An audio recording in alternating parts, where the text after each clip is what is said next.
速冲过那个弯，咱们就能活，开进避风港。港呢？那么大个避风港呢？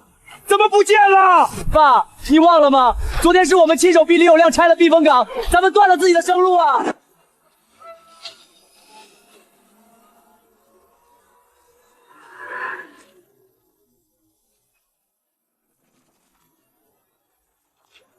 住手！谁准你们动我避风港的？我让陈老板动的。李有亮，你以前跟傻子一样要建这避风港，村里人懒得管你。但现在陈老板答应给我们建大码头，选的就是你这块风水宝地。这块地不能动，村里没有了这避风港会出大问题的。后生仔，能有什么问题？我都请专家勘测过，码头建在这位置最合适。你也不想成为全村发展旅游业的绊脚石吧？对，你这破避风港必须填平。不行，不能填。赵叔，别人不懂，你还不知道吗？咱们这岛在风口上，所以才叫季风岛。你们都忘了30年前那场台风吗？当时就因为咱们岛上没有避风港，多少外出捕鱼的船靠不了岸，多少乡亲们被硬生生困死在海上。这避风港今天要是填了，以后台风再来，乡亲们怎么办？依旧在海上等死吗？台风，哈哈哈哈！李有亮，我们季风岛都30年没见过台风了，你少拿台风唬我们。就是，你当你是东海龙王啊？台风说来就来。我看你就是舍不得这破避风港。我知道大家想发展家乡经济，这样北岸那边还有空地，我免费给大家出图纸，码头建在那边一样能跑大船。用得着你出图纸吗？我告诉你，人陈老板看中的就是你这避风港上的石料，建码头能省不少钱。有亮，这避风港你建了10年，港湾是你一锄一锄挖出来的，石头也是你一块一块搬过来的，但当时你可没找村里拿证明吧？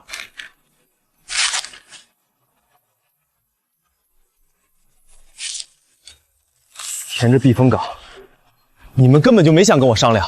当然，你这算是破坏岛上地貌了。按理按法，这避风港你都得填平。整改后，别说开船进来了，有个小水坑，那可都算没有恢复好地貌。李有亮，3天弄不好，你就等着交罚款吧。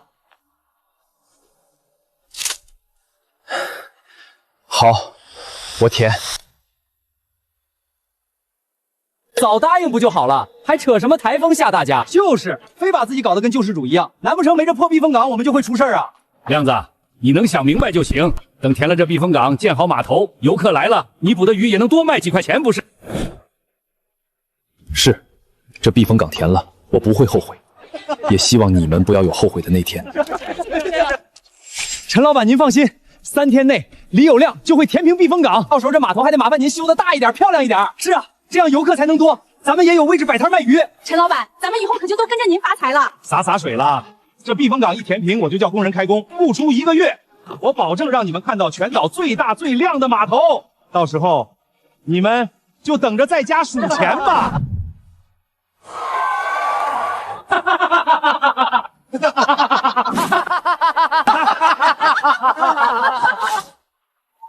亮子，听说村里逼你填避风港，你答应了？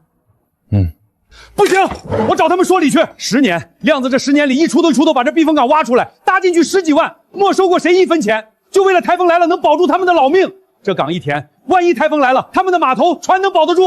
算了吧，爸，你说的对，这保命的避风港他们都不要了，我没必要替他们守着。亮子，你放手去做，爸妈都支持你。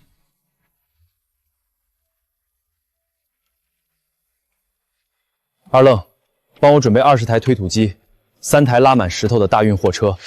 今晚我要填避风港。填港？亮哥，你们岛上不就这一个避风港吗？填了，台风一来，渔船都得遭殃啊。他们说我违建，不填要赔30万。今晚我就听他们的，把这唯一的避风港给填了，多少钱我都出。亮哥，我知道了。他们既然不念亮哥你的好，觉得这避风港没用，今晚这避风港我不给他填平掉，都算我二愣不会办事。兄弟们，起来干活！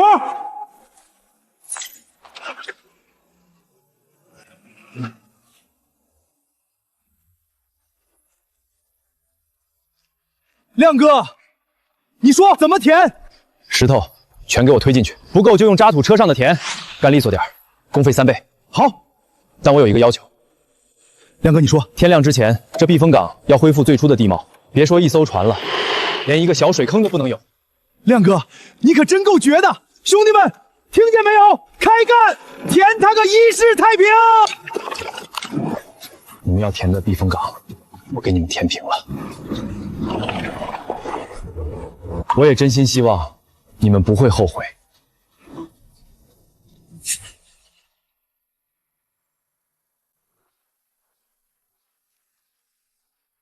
这避风港平了，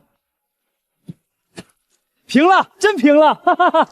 肯定是李有亮连夜填平了避风港。这小子嘴上说着不愿意，这事儿不办得挺漂亮吗？你看，填得多实在，连个蚂蚁洞都找不着。他敢填不实在，30万罚款呢，早这么识相，我们省多少事？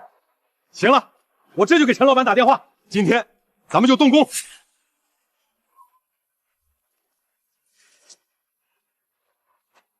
陈老板，你看。李有亮已经把码头填好了，一个小水潭都没有。咱们什么时候开工建码头？不错不错，那后生仔还是很懂事的嘛。既然你们这么给力，我也不能含糊。今天施工队就进场，不出1个月，咱们这大码头就能建好。好，陈老板牛逼！陈老板万岁！陈老板万岁！插播一条紧急消息：强台风米洛斯已在北海形成，中心风力急剧增强为10级。10级，比30年前那场还大。预计明日凌晨正面登陆，请季风岛、维岸岛等沿海居民务必做好防御准备，严禁一切出海作业。没有避风港，渔船怕是一艘都保不住。爸，走，去哪儿？滚船！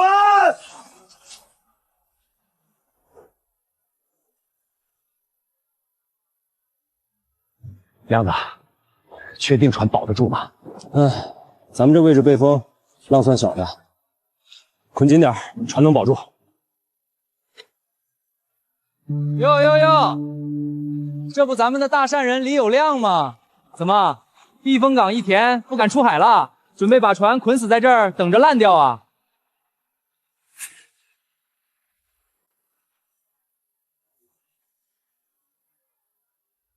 你们怎么说话的？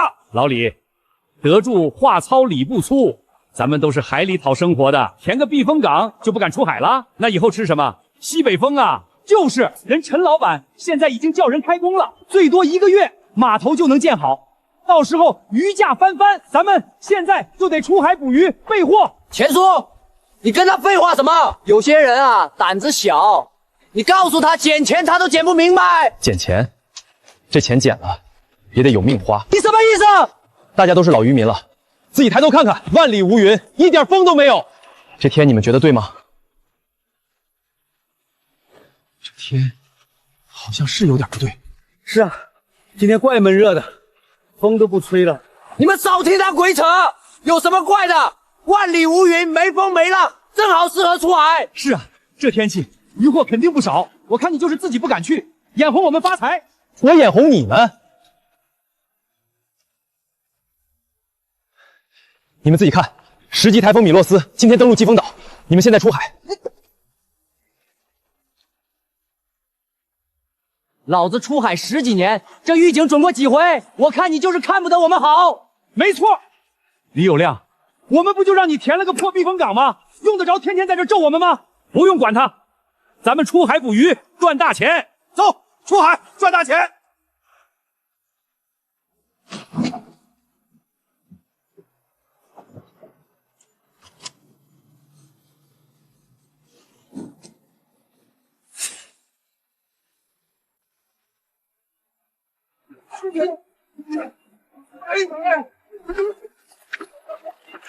看着没，老子说什么来着？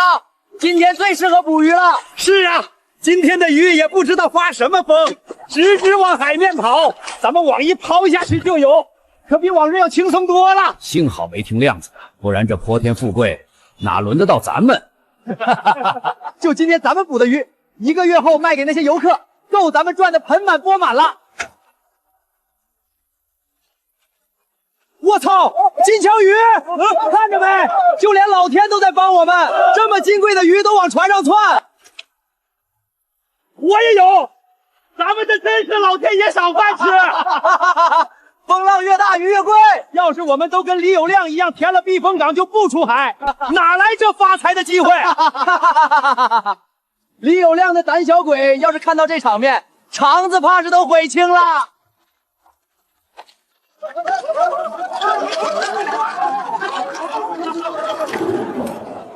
怎么这么多鱼往下掉？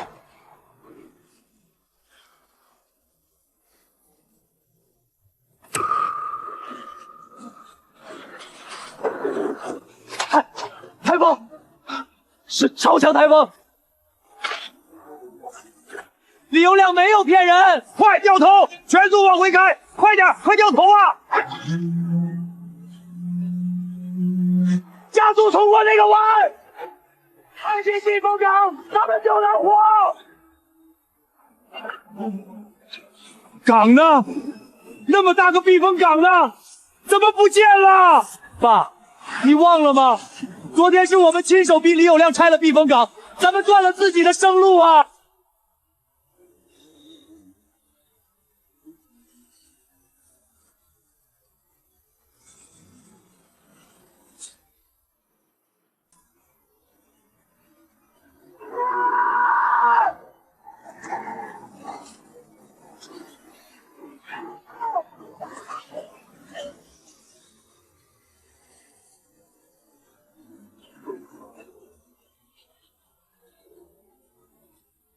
爸，浪又来了，一波比一波大，没避风港挡着，船肯定要被拍散架。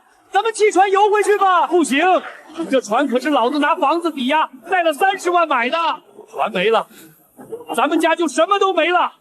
我还指望着他赚钱去，不能弃船。钱叔，不能跑，码头马上就建好了。这船是咱们的摇钱树，没船，咱们拿什么去赚钱？拿什么过好日子？再不跑，真会没命的。你们这群疯子，要钱不要命，我可不陪你们死在这儿。没错，钱没了能再赚，命没了可就真没了。跑！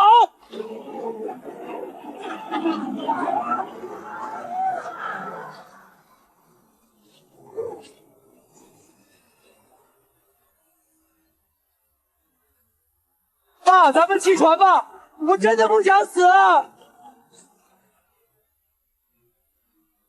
去，快点儿！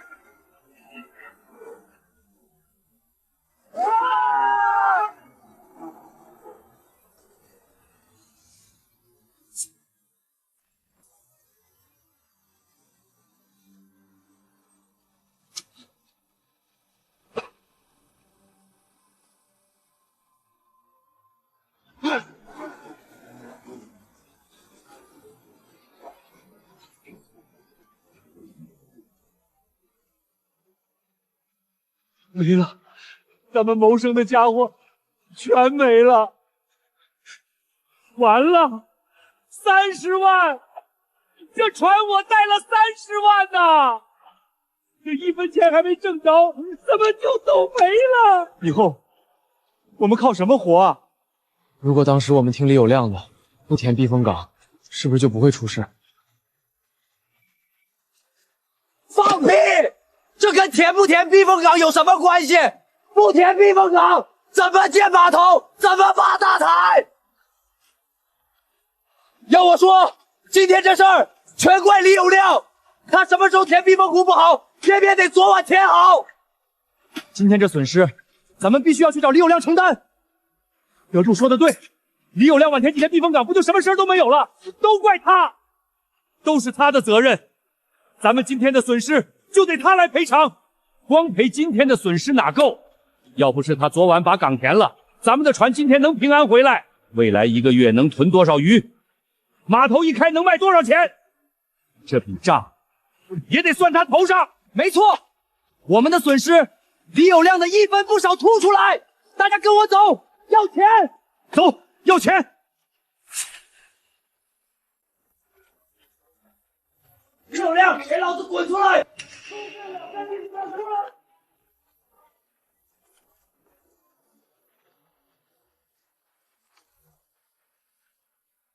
李有亮赔钱！对，你害我老公差点死在海上，船也翻了，这笔损失必须你来承担。医疗费、沉船费，还有未来卖鱼赚的钱，你得一分不少的赔给我们。凭什么？就凭你填了避风港，你知不知道今天多大的台风？你要不填港，我们的船会翻吗？我们会差点死在海上吗？就是，还凭什么？你犯法了，知不知道？小李啊，这事儿确实是你不占理。这台风来了，你把避风港给填了，不就是断了大家的活路吗？这好在是没出人命，要是出了人命，可就不是赔钱这么简单了。跟他废什么话？李有亮，我就问你，这钱你赔不赔？不赔，一分都不赔。什么？你敢不赔？你们是不是忘了，这避风港是你们拿着整改通知逼我填的？那也没叫你昨天就填了。李有亮，你少在这扯没用的。是我们叫你填避风港的，但大家的损失，你就一点责任都没有吗？你要是能晚一天填避风港，台风来了，大家就什么事儿都没有了。你必须赔钱。对，今天这责任你不担，我们跟你没完。小李，你别妄想能推卸责任，你给大家造成的损失可是实实在在的，这钱你不赔，书一报执法队，你可不占理儿。报执法队？好啊，报，现在就报。我倒要看看，我拿着你们给的整改通知，填了自己造的避风港，犯了什么法？小李，你非要闹到这一步是吧？爸，既然他不怕，那咱就报。我倒要看看执法队来了，抓不抓他？没错，你可害我老公差点死在海里。等会儿执法队来了，你别跑。德柱，放心，叔陪你一起告他。喂，执法队吗？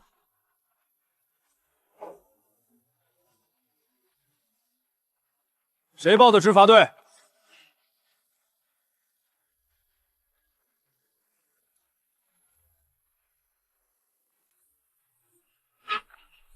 我报的，我要举报他李有光填了避风港，害我们差点死在海里。没错，我是村长，我能证明。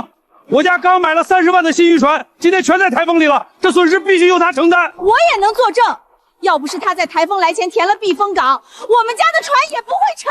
同志，你可得给我们做主啊！他要是不赔钱，就抓他。你私自填港，害村民们渔船被台风打翻在海里，这件事属实吗？如果属实，这已经是刑事案件了，你必须跟我们走一趟。李有亮，不是你叫我们报执法队的吗？现在人来了，你倒是接着嘴硬啊！可不，有些人啊，给脸不要脸，本来赔点钱就完的事儿，非得进去吃牢饭。小李，叔可给过你机会私了，是你自己不珍惜，非要闹到现在这样，没法收场喽。放屁！明明是你们这帮白眼狼拿着什么整改通知逼我儿子填的港。没错，执法员，我儿子为了建这避风港，里里外外投进去10几万，从始至终没有要过他们1分钱。是这帮人为了发财建码头，逼我儿子填的避风港。我家亮子打小就心地善良，怎么可能干出害乡亲的事儿啊？执法员，他们说的属实。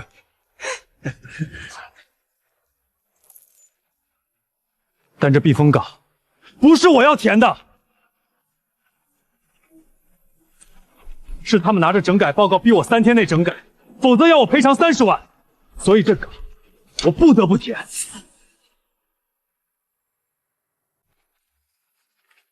如果我因为不想背这30万的债，填了我自己辛苦10年挖出来的避风港也有罪，我愿意认罪。靠我吧！他认了，你们听见没？快抓他！李有亮同志，您一厨一砖为村民们建避风港，我代表我自己以及全岛人民向您表达迟来的感谢。至于你们，简直胡闹！你们知道避风港对于每一个渔民意味着什么吗？那是他们出海捕鱼遇到台风唯一的活路。你们断的是自己的活路。又不是我们求他建的，再说他那就是违建。避风港没有报批，确实是违建，但李有亮拿到整改通知后，在规定时间内完成整改，合法合规。至于你们遭台风造成的损失，那是天灾，跟李有亮无关，以后不得再找李有亮麻烦，否则按寻衅滋事处理。所以，这一切都是我们自作自受，船没了，钱没了，这损失还得自己承担。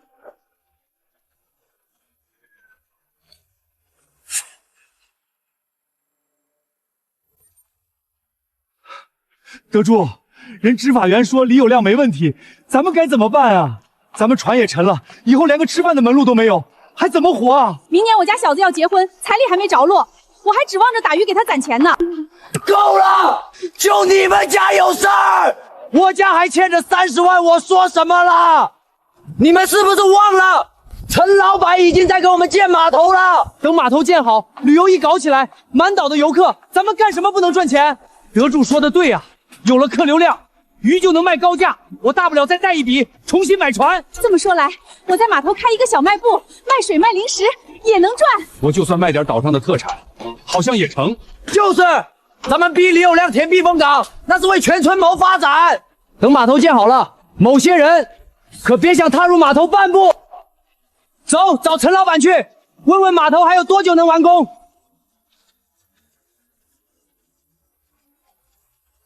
陈老板，码头建的怎么样了？是不是马上完工了？陈老板，为了建这个码头，我们可是让李有亮把避风港都填了。今天台风，我们的船全折在了海上，咱们可就指望着你这码头致富了。陈老板，你可得对我们负责。负责？我负责个屁呀！你们自己给老子睁大看看，台风把我的码头吹成什么鬼样了？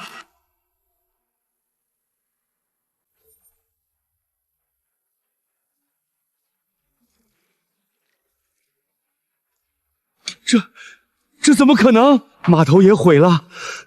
完了完了，我的小卖部，我儿子的彩礼！陈老板，这点破坏不算什么，您继续建啊！我带人给您垒石头，免费干活，一定把码头修好。对，陈老板，这码头可不能停，我们全村都指着码头活呢。垒个屁！你懂不懂施工？水泥全都白费了。还有我的水泥车也被海水淹了2台，这工程成本谁来负责啊？还有你们，李有亮提前说台风要来，你们为什么不告诉我？陈老板，我们这不是以为李有亮在骗人吗？你们以为害我损失了上百万？旅游局批文已经下来了，你们想要码头也可以。拿100万给我，这码头我继续建。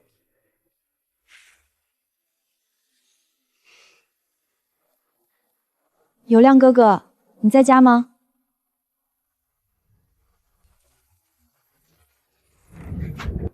静静，你找我有事儿？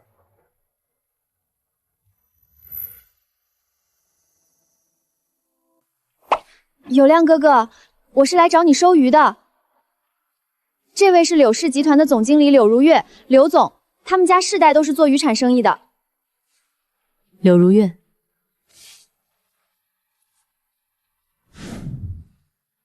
我这次来是想收一批东海特产大黄鱼。我知道台风过后，季风岛大部分渔船都废了，但我知道有亮哥哥你的渔船肯定保住了，所以我才带刘总来找你。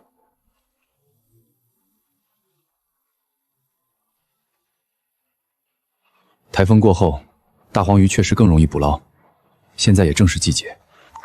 你要是真能捕到，我按市价1倍收。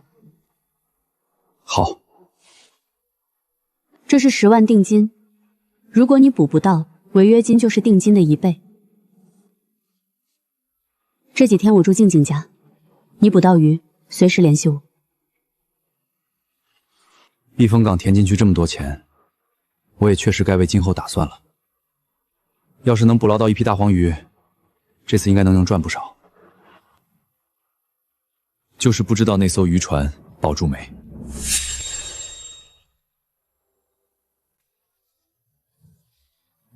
船板破裂，船沿开裂。还好，虽然船体有破裂，但好在龙骨没有事，修能开。喂，爸，把我那桶修补胶和仓库里的木板带过来，我要修船。拿100万给我，这码头我继续建。100万？我们上哪儿凑100万去？是啊，我船都没了，你还让我继续掏钱出来，这不是要我老命吗？我儿子就算不娶老婆了，我也没这么多钱啊。那你们就穷一辈子吧。穷一辈子？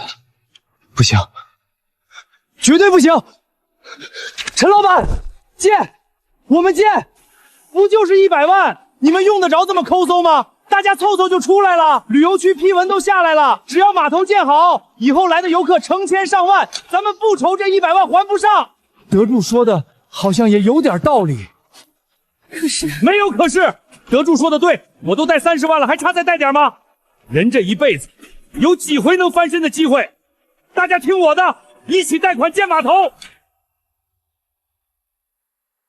陈老板，您听见了吧？我们全村都愿意出钱。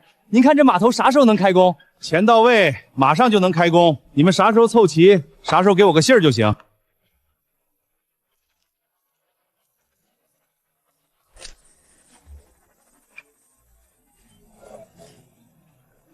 太好了，等码头建好，游客一来，咱们就跟李有亮那小子彻底不是一个阶层的了。可不是嘛！我听说那窝囊废还在岸边修他那条破船呢，我看80%是还不死心想出海修船。他那条破船有什么好修的？台风没拍碎都算他走运。走，咱们去瞧瞧大善人又在折腾什么。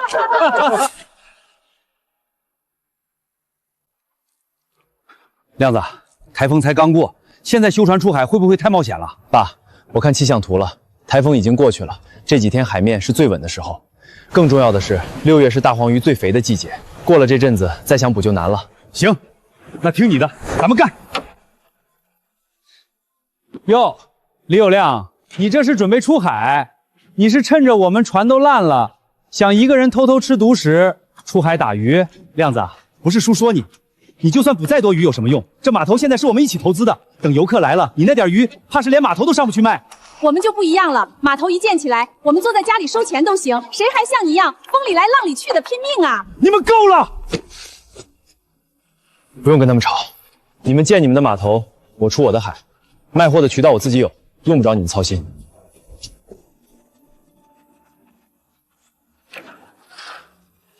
爸，起锚，出海！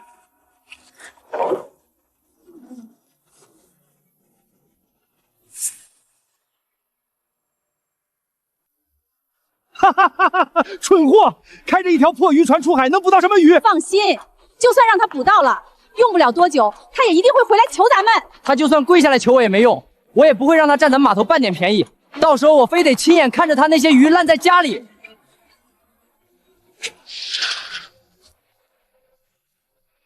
亮子，现在下网吗？再等等，大黄鱼怕光，太阳下山到天黑这段时间，它们才会出来活动，6到9点才是最合适的捕捞时间。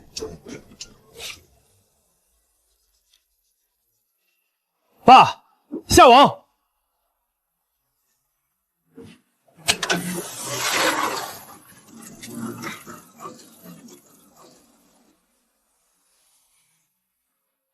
收网。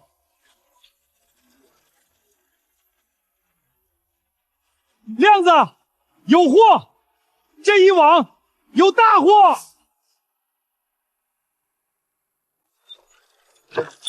沉，太沉了！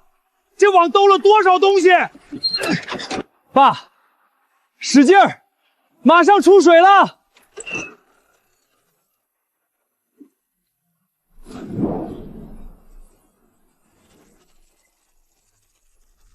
我的天，亮子！这一网大黄鱼少说300斤，按市价500一斤，咱们足足能赚15万。爸，你忘了一件事儿，柳老板说了，双倍价收，这一网30万。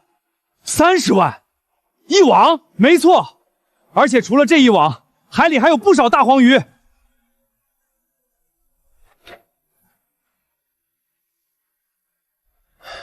继续下网，天黑透前再拉2网上来。好。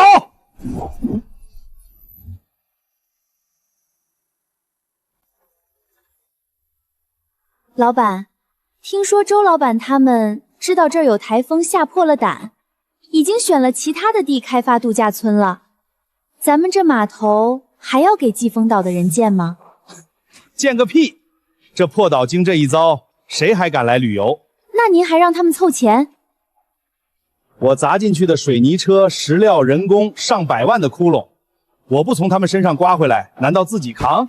老板，您真坏！你不就喜欢老子这么坏吗？行了，让他们折腾去吧，钱到手，老子就跑路。老板，你说有亮哥哥今天能捕到鱼吗？不知道，我只知道市场那边催得紧，现在华东大黄鱼全线缺货，如果他这边捕不到就得赔钱。那我觉得亮哥哥肯定能捕到鱼。什么？我跟你讲，亮哥哥从小就厉害，以前村里出海比赛永远第一个回来。我觉得这点大黄鱼对他来说不算什么。你倒是很信他。那是。放心，我也信他。我给了他3天时间，只要这3天他能交货，就说明他这个人值得长期合作。我的需求足够改变他的人生了。老板，你看，外面全是拖拉机。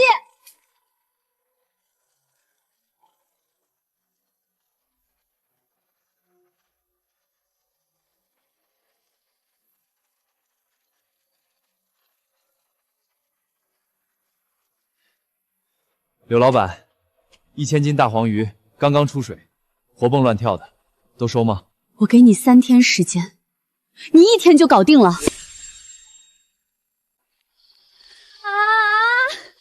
有亮哥哥，你也太厉害了吧！1天就捕回来1000斤大黄鱼，我就说你肯定行。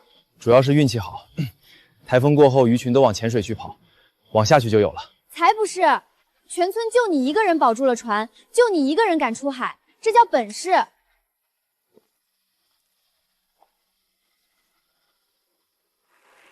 2斤以上的占了80%，鱼鳍全部超过头部，全是极品货。当然，品质差的我可不敢拿来给老板您。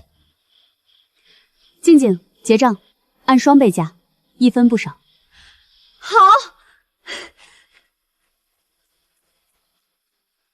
李有亮，你比我想象的靠谱，不过1000斤还是太少了，不够填华东市场的零头，所以你敢不敢干票大的？什么意思？你搭一支捕鱼船队，只要是野生大黄鱼，我全部双倍价收，其他鱼货我比市场价高30%，有多少我吃多少，你敢接吗？我组建捕鱼队的消息你们都知道了，薪资1个月1万，年底渔获收入拿出20%给大家分红，能接受就签，不能接受也不强求。1万，亮哥，我姐说的没错，你真是全村最好的老板。亮哥，我们出去打工1个月才3、4千，别说年底分红了，光这1万的工资我们都觉得高了。是啊，亮哥，咱这心里都有数，能跟着你干已经知足了，哪能不接受啊？那行，签合同，船明天到，咱们从后天开始一起赚钱。好。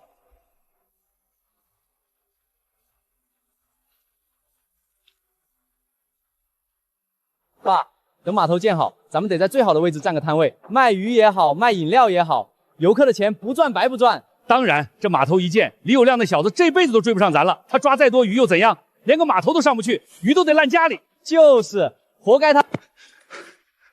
不好了，李有亮，他昨天抓的鱼卖了大价钱，现在正在村口招工呢，一人给1万底薪。什么？什么？他那破船抓的鱼真有人收？听说还是双倍价，赚老多钱了。要是咱们的船没沉，这笔钱就是咱们的了。钱叔，卖鱼能赚几个钱？撑死10几20万。等咱们码头建起来，那钱是用麻袋载的，他那点零头你根本看不上。对，德祖说的对，卖鱼才赚少。钱叔，钱带了吧？我和我爸可都把贷款办下来了，今天钱一交，明天就开工。带了，全在这儿呢。走，码头等陈老板去。德柱啊，这户我儿子结婚的老婆本儿，要是出什么岔子，放心吧，人陈老板多大的人物，直升飞机都坐上了，能差咱们这180万？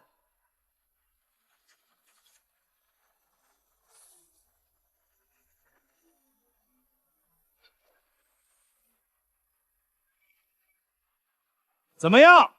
钱都准备好了吗？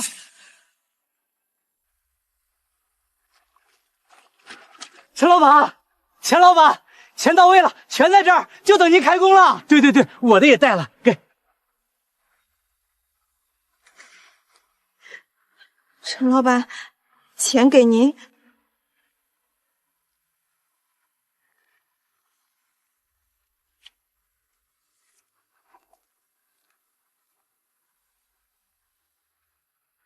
干嘛？你是不打算建码头了？不敢不敢。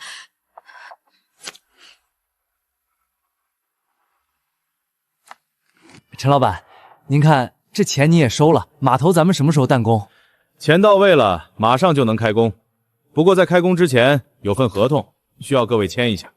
合同？发给大家看看。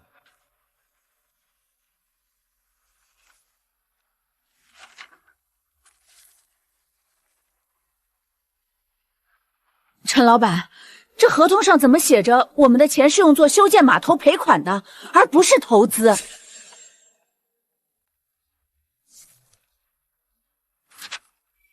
我这也是写着赔款，为什么？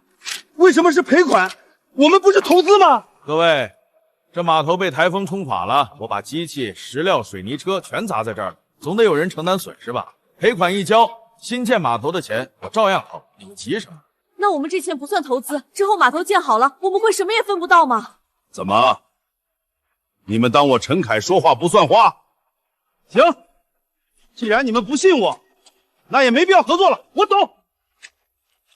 陈老板，别走，我们签还不行吗？你们懂不懂什么叫做生意？做生意就是得互相信任。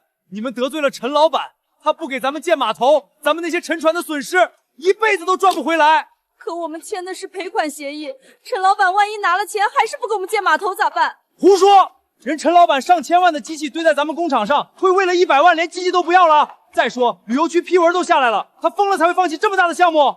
我告诉你，咱们已经没退路，不签欠一辈子外债，签了才有翻身的希望。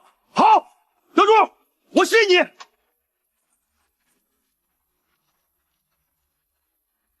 儿子，你等着，妈肯定赚大钱，回去给你娶媳妇儿。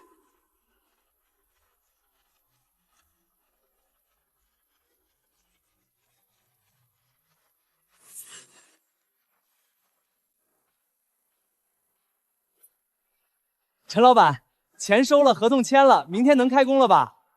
我们都是贷款的，码头早一天建好，我们也能早一天还钱。放心，今天时候不早了，机器设备运过来还需要时间，明天一早我的人准时进场动工。好嘞，谢谢陈老板。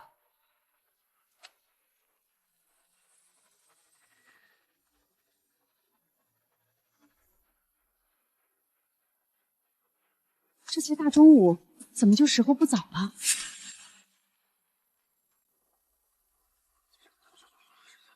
这才大中午，怎么就时候不早了？哎呀，你这老娘们怎么老是唧唧歪歪呢？人陈老板说晚了就是晚了，大老板有大老板的安排，你懂啥呀？好吧。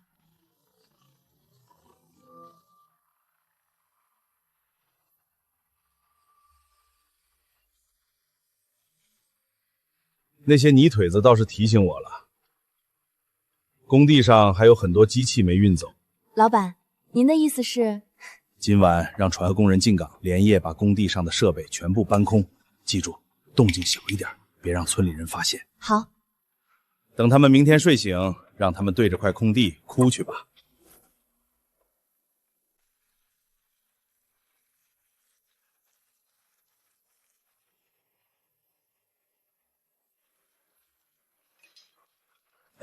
轻点，别出声。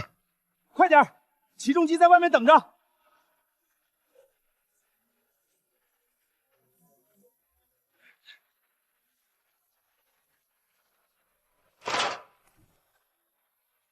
快点，天亮之前必须全部撤完。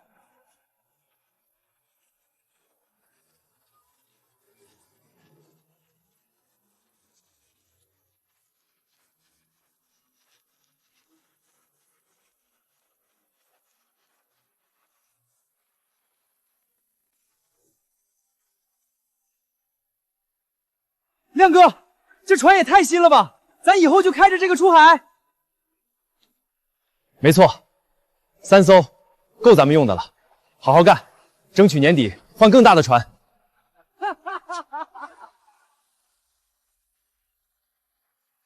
嚯，亮哥，买新船了，你可真舍得花钱啊！这船不便宜吧？你小心到时候连油钱都赚不回来。是啊，买这么多船得捕多少鱼？可你连个码头都没有，到时候一船船的货捞上来，你往哪儿卸？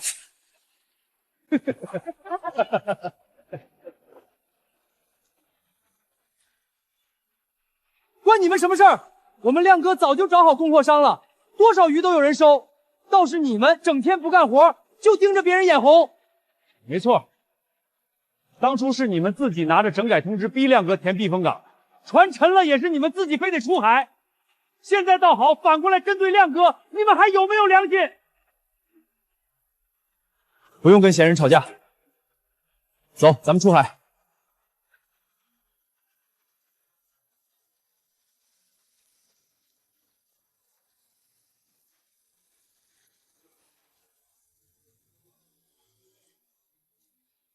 呸！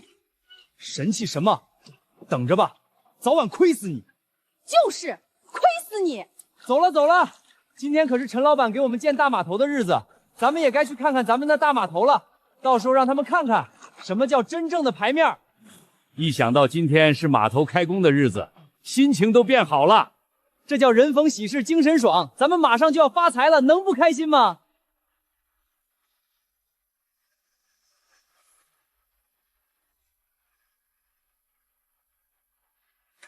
今天不是要开工吗？怎么工地上一个人都没有？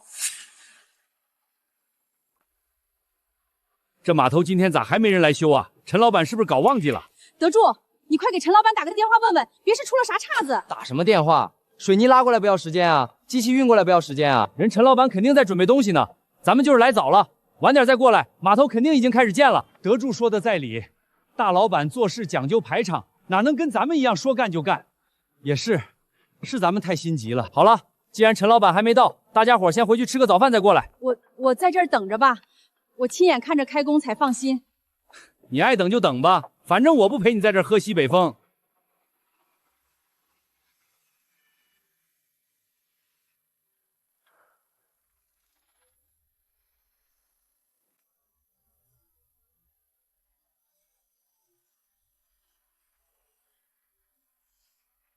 下网！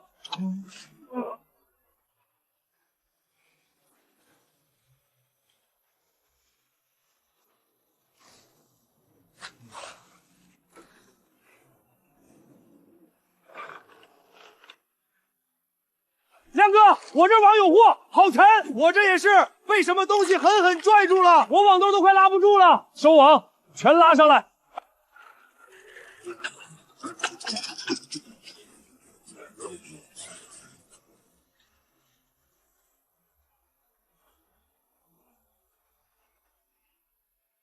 亮哥，咱们发了，这一趟顶以前干3个月，全是极品货，柳老板看不得乐疯。可这才刚开始。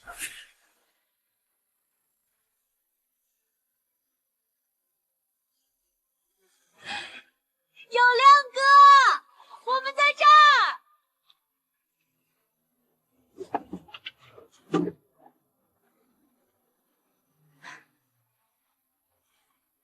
有亮哥，今天捕了多少鱼？快说快说！姐，老多了，你自己来看。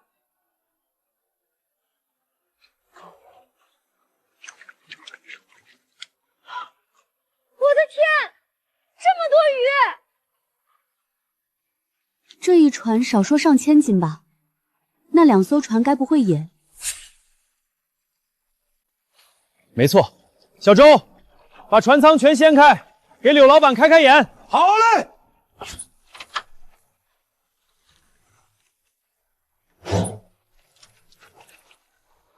3船加一起，预估4000斤，只多不少。老板，我就说吧，信有亮哥，绝对不出错。你的有亮哥哥最棒啦。哼。那么，最棒的有亮哥哥。你给我4000斤黄鱼，我给你添个彩头，如何？什么彩头？你的捕鱼技术，放在我整个公司都是独一份的，所以我想长期维护这段关系。老板，你该不会为了捆绑有亮哥，想让他给你当赘婿吧？想什么呢？李有亮，我想全资为你建一座码头，这样你的船队能扩大，我的大轮渡也好进岛，鱼的运送速度能快1倍。刘老板，赵德柱他们正在集资建码头，你要是不介意，可以去跟他们谈谈付费使用码头，那样可以省下不少钱，毕竟建码头是一笔不小的费用。李有亮，你和平日里我接触到的商人真的很不一样啊！我明明在跟你谈对你有利的事，你最先想到的居然是给我省钱。你和他们的事儿，我听静静说了，我柳如月不差这点钱。这码头我建定了，为了保证你船队出海的安全，填掉的避风港我也会重新建一个，这事儿没得商量。那就谢谢刘老板了。互利互惠而已。我也希望你以后的捕捞量能更上一层楼。至于他们的码头能不能建起来，还是个未知数呢。他们的码头有猫腻，这事让静静跟你说。我得先去联系大船过来收鱼了，4000斤，得赶紧装车。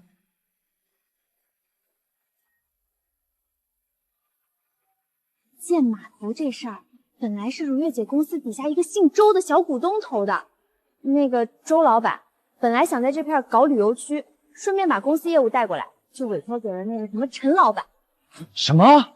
但是如月姐现在已经把项目叫停了，旅游区规划也挪到别的岛上去了，所以他们的码头建不成啦。你老板真牛。那当然，如月姐可是 L 城的名人，据说身家早就破100亿了。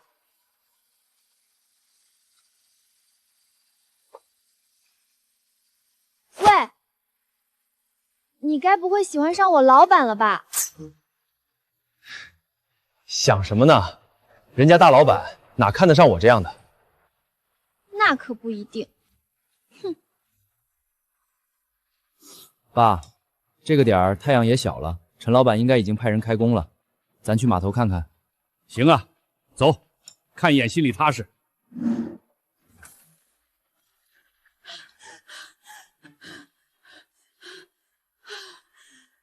不好了，大事不好了！慌什么？慢慢说。就是啊，没有什么不好的事儿。码头开始建了吧？我说的不好就是码头没人建。什么？我从早上一直守在码头上，等了一整天，连个鬼影都没有。德柱，你赶紧给陈老板打个电话，问问到底怎么回事。还是说咱们被他骗了？昌婶，你瞎操什么心？人陈老板那么大个老板，能骗咱们这点钱，肯定是下午有事耽搁了。我打个电话问问就是。您好，您拨打的电话已关机，请稍后再拨。怎么关机了？关机了！我就说不对劲吧，咱们被骗了，咱们肯定是被骗了。德柱，不会真出什么问题了吧？不可能！我都说了，人家这么大个老板肯定不会骗人，何况他不是还有机器在咱们村停着呢？走，去工地找人。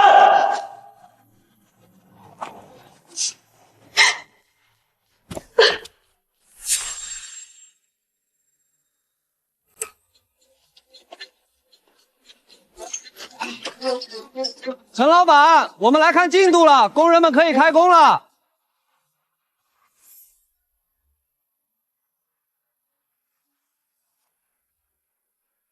怎么会这样？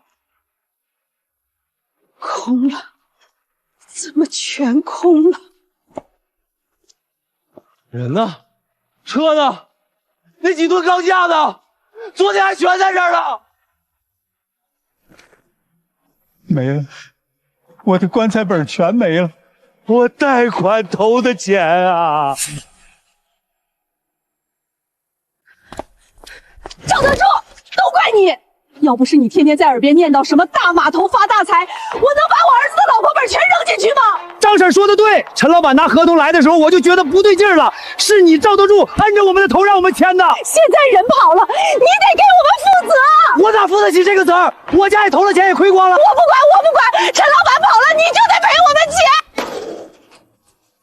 够了，都什么时候了还吵？吵能吵出钱来。现在唯一的办法是报执法队。对，报执法队，抓陈凯，把钱追回来。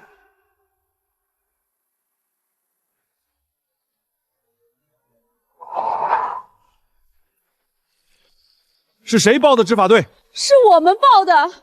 那个陈老板诈骗，拿了我们100万，人就跑了。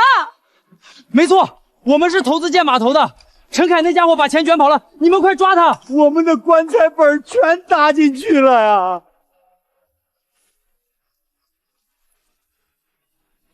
情况我了解了，我们会想办法联系陈凯，争取追回款项。但你们得先配合做个详细笔录。好，我们配合，只要能抓到他，让我们干啥都配合。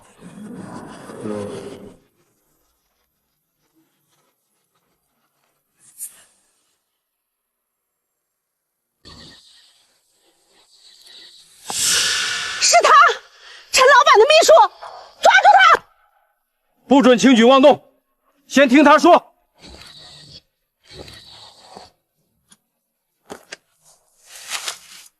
执法员同志，这是所有村民亲笔签字的合同。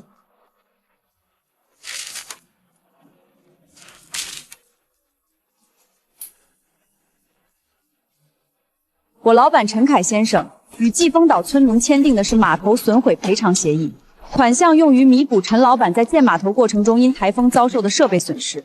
我们没有骗金。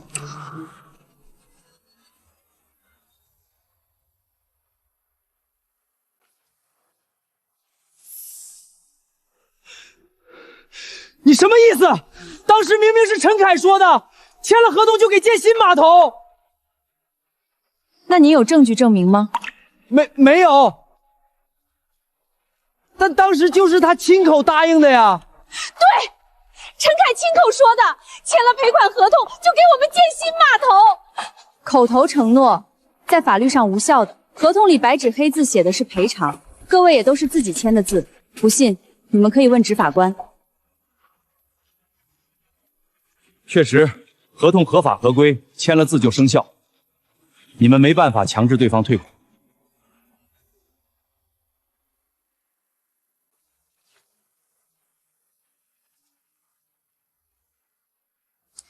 那执法员同志，没问题的话，我先走了。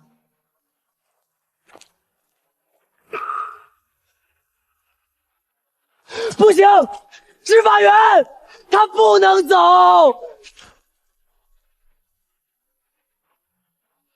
合同没问题，我们没理由扣人。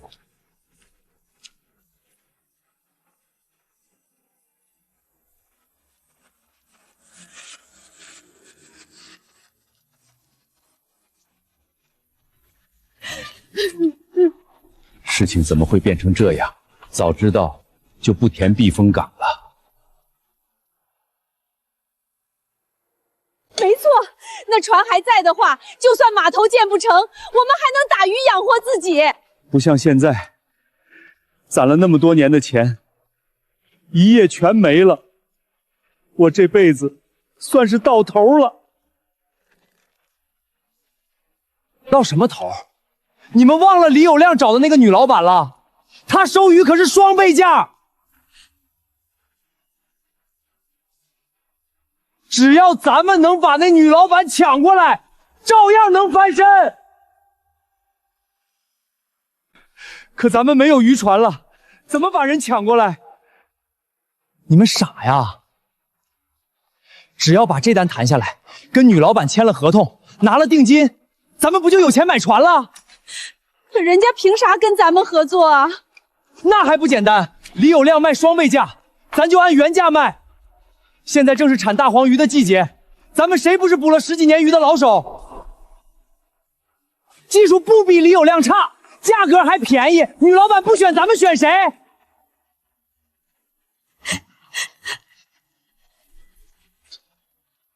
德柱说的好像有道理。等啥？走，去找女老板。走。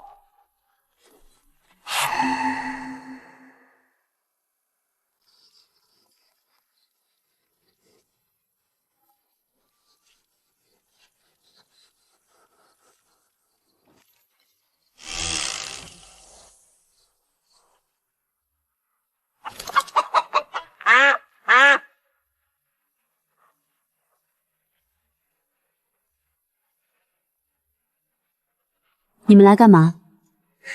静静啊，咱们来找柳老板谈点生意。谈生意？让他们进来吧。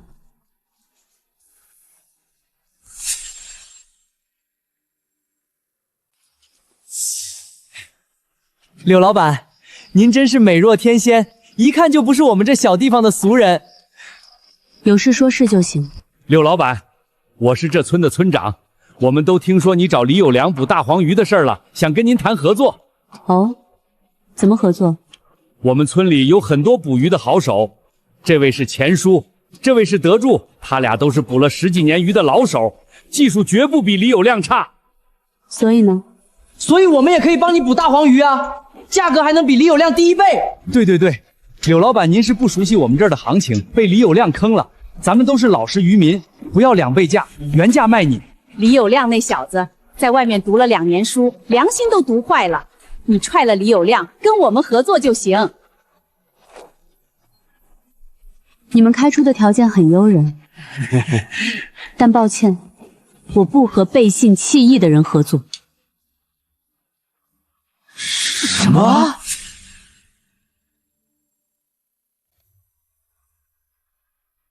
柳老板，我们是哪里话说的不对吗？不是话不对，是人没做对。好了，静静，送客。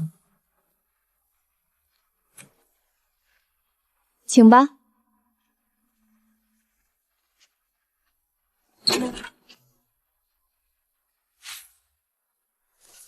怎么办？这合作我们根本谈不下来呀！肯定是该死的李有亮，是他跟柳老板说了我们坏话。那也没办法呀，当初我们逼他拆避风港，已经跟他撕破脸了。现在柳老板不给我们活路，我那些贷款拿什么还？银行3天2头打电话催。是啊，我儿子下个月就要结婚了，彩礼钱还差一大截。要是因为这事儿办不了婚礼，我儿子肯定要跟我断绝关系的。要不，我们去找李有亮道歉吧？好像也行。等他原谅了咱们，让他带我们赚钱。那就这么说定了，明天一早去找李有亮。这些人也太不要脸了！当初逼有亮哥填避风谷的是他们，现在还有脸来挖有亮哥的墙角？你胡说什么呢？什么挖墙脚？就是挖墙脚嘛！明明老板你选的合作方是有亮哥，他们凭什么过来找你要单子？是啊，这些人不是什么省油的灯，希望有亮能做出正确的选择吧。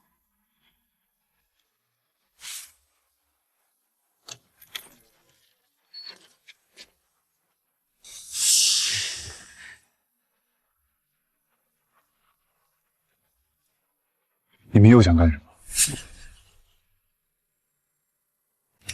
亮子，我们是来跟你道歉的。道歉？没错，我们被人坑了。那陈老板跑了，我们1分钱没捞着。是啊，亮子，叔现在船也没了，还欠着贷款。你不给叔一份工作，叔就真的去死了。亮子，婶子看着你长大的，你打小心眼就好。这样，只要你愿意带婶子一块去捕大黄鱼赚钱，婶子以后肯定记你的好。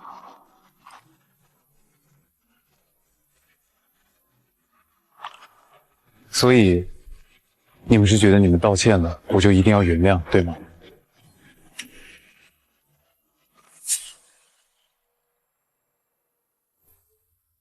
李有亮，你什么意思？我们都说对不起了，你还不原谅？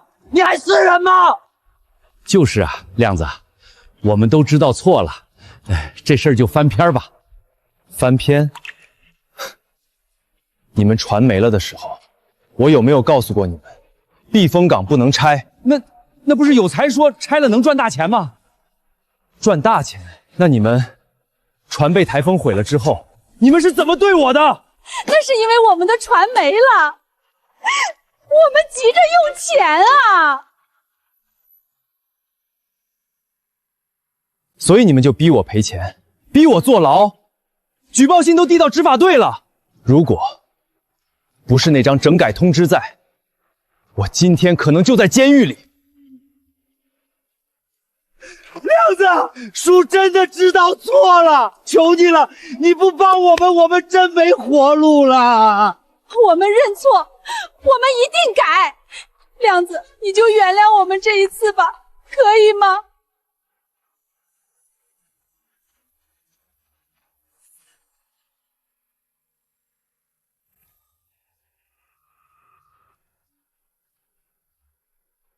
说实话，我不恨你们。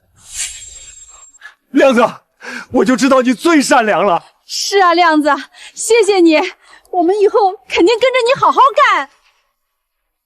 你能原谅我们，那还算你识趣。不过我可说好了，之后咱们帮你捕鱼，1个月1万的工资，1分不能少。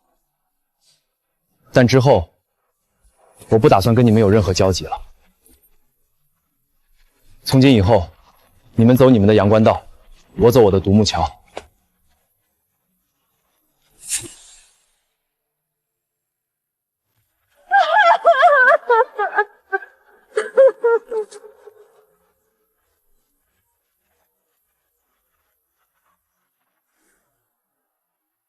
亮哥，准备好了，今天再捕他个5000斤大黄鱼。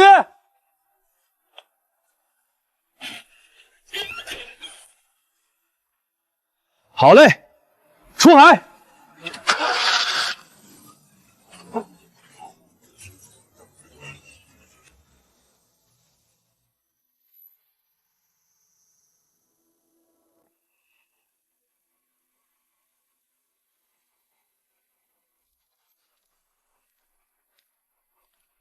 亮哥，当老板的感觉是不是很好呀？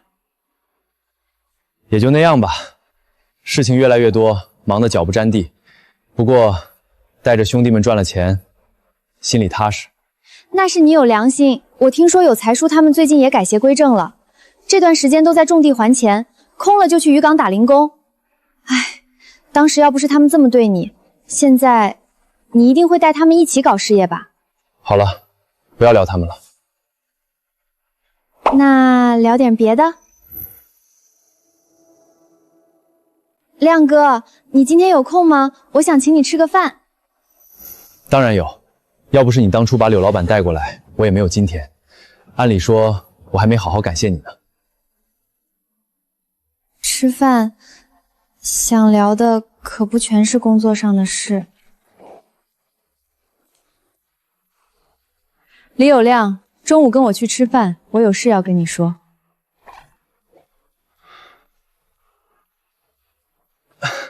两位美女，你们同时约我，我分不了身啊。那就跟我吃，跟我吃。